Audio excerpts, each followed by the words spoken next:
things and new stuff appearing on their desktop. It's something they have to fight with every day for 7, 8 hours a day at work. And then when they come home, invariably their PC at home is Windows as well. So they're having to deal with all that and then saying, right, oh, I need to schedule a virus scan for tonight. And that's the brand that Microsoft have. They don't have the trendy brand. Apple certainly has that. And I think Microsoft are desperate for that, but they need to pay people to try and get that going. They're not doing that on quality. They're not doing that on merit. The only people that are getting to do that is people that are essentially shoving down that path by shoving money at them and shoving incentives at them. I think it's worthwhile saying as well, though, that there are a group of people in the market that do want to be controlled. And I don't mean that in a derogatory way. I think a lot of people, and it makes sense that Apple would have such a popular phone, and it is a popular phone, that there's a large section of the community that don't want the hassles, and I'll put that in inverted commas, of freedom, want some element of control over them, want to know that they go onto have the iStore and everything's laid for them on the plate, although it's at a price, but maybe they don't have a concern about price, and there are a lot of people like that, and I think the element of control for some people is what they desire. Yeah, I'd probably say rather than control, it's more about protection. It's the idea that they are in a safe environment where malware can't get to them. That they're used to the PC or the Windows PC and the fact that you've got to have lots of anti-malware protection on that. And the thing is, it's good defaults as well, good looking and good defaults. If you've got all that, where where the borders are, people don't experience them, then you can get away with it. And if it looks good and if it performs smoothly and responsively and good defaults, then people, as you say, there are certainly people who value that protection from outside influences without realizing that it's actually control. To use a sort of an analogy, you try to think of it as bars, or we actually try to describe it as being behind bars, but Apple can actually try to spin that as being on the rails. So they try to drive you in the right direction and trying to keep you off the edges.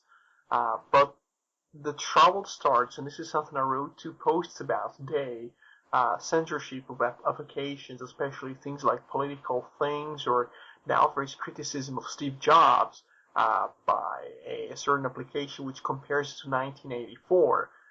And Apple is trying to, well, it's not trying, it's actually, it has complete control over what's installed on the phones in most cases, obviously. And they basically block these applications which they apparently describe as objectionable or offensive to people. Even things like WikiLeaks, which, you can get very freely on the web, and you can use Safari. You can use Safari to access these things for free on the internet. But people put it as applications, and Apple is basically blocking these things, and it has no valid reason to do that. It hasn't actually nobody has found them guilty. They haven't broken any rules. So it's really quite scary how they misuse the so-called, trying to secure people is actually now being spun as spun off something else. I was going to say, where Apple get a lot of, on the desktop especially, on laptops and things, where they get a lot of the customers from is anything but Windows. It's people who have had the Windows experience and they hate all the having to defrag, they hate all the malware, they hate all having to reboot, they hate all of that. So it's anything but Windows. And the only thing that people can see as an alternative to Windows that they can go and buy off the shelf, pre-installed, is Apple. That's all they know about. If they don't know about Linux at all, or Unix, or BSD, or whatever. All they know is Apple. So a lot of it is not necessarily pro-Apple, but it's anything but Windows. Yeah. I think the difference between a person who would choose to use Linux for the reasons that I personally use, and I think lots of people use it for, is we try to use everything but proprietary software, or software that kind of controls you and doesn't respect your rights as a customer, things like having control over your computing in general. Whereas the Apple crowd doesn't mind just basically swapping masters. So they're just like anything but Bill Gates or anything but Microsoft. I'll just go happily to a different master. I will not gain any rights. It will still be restricted, but I will not be with Microsoft. You've also got to keep in mind, though, Roy, that I personally think you look at the customer base, the user base of the Apple products. These people, a lot of them are the people that put all their personal details onto Facebook. And whilst people can say the dangers of a closed system, they can say the dangers of possible censorship or any sort of allegations of censorship, I think the vast majority of mainstream users just don't care. They're not supposed to understand that. That's part of the education curve, and you have to try and correct it in some ways. And I think and that goes beyond just computers and generally about society. People don't understand freedom because they always have a reasonable amount of freedom. They don't really understand the danger of having a one-party state.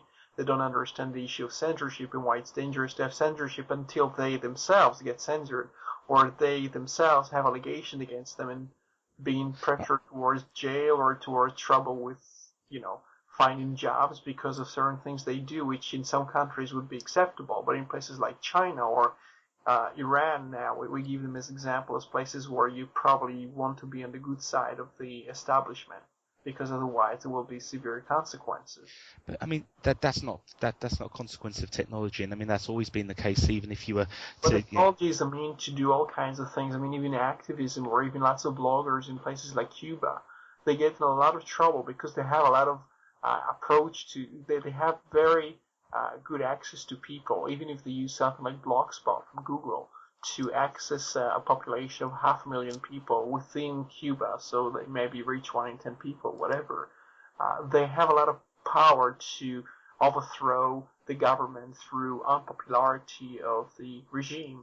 And these people get extremely nervous, and the way for them to address these issues is to try and understand technology, then to apply censorship, or to suppress or to scare some of these bloggers. I think there is also a story now of an Egyptian blogger who's been kind of pushed around and harassed and maybe threatened to. They try to silence these people. In Russia, they bring him into police custody, and the person just kind of disappears or gets assassinated. So there is a real struggle here for freedom, and people do depend, as we see a lot in the case of WikiLeaks, on encryption, on free software, and redistribution of the resources, decentralization of the operation, and things like that shows you the difference between technology which is controlled centrally, things like the Amazon cloud, on which you cannot rely on for hosting, because as soon as the government or somebody calls them, maybe Joe Lieberman, they can put down your website and everything, and that's the end of the story. If you can rely on a creation of websites and mirrors in a very fast way, using, in most cases, it will be something like GNU/Linux, I suppose, if it uses PHP or MediaWiki. This is the way for you to be able to express yourself, or to express dissent, or to express opinions which are not popular among those in power. And it seems like, as I said before, because Apple is censoring WikiLeaks applications, for example, it does show you they serve power, just like Amazon and Visa and MasterCard and Bank of America. They are in a position now where they see a certain threat, and they use their power because they can, because they legally can do that. They don't break the law here. A bank can choose which customers it has. It doesn't break the law by rejecting a person or rejecting an account, but you then have to reconsider how you build a society where the software at least gives you the option to be in control of, what do I install in my machine. And this is a war of information, of dissemination of ideas, and especially any repressed society. I know in some cases in South America, you very much depend on this type of software to prevent being spied on, prevent having people cut down on trying to shut down your operations based on the fact that you're a so-called pirate.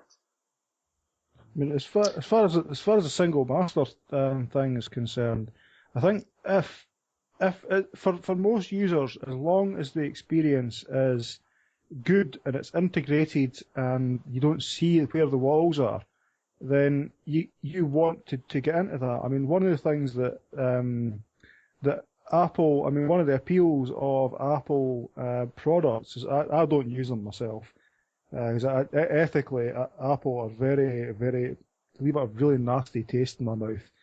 But one of the appeals that I can fully accept for why Apple users do like it is the fact that if your whole infrastructure is Apple, then things do work very, very well.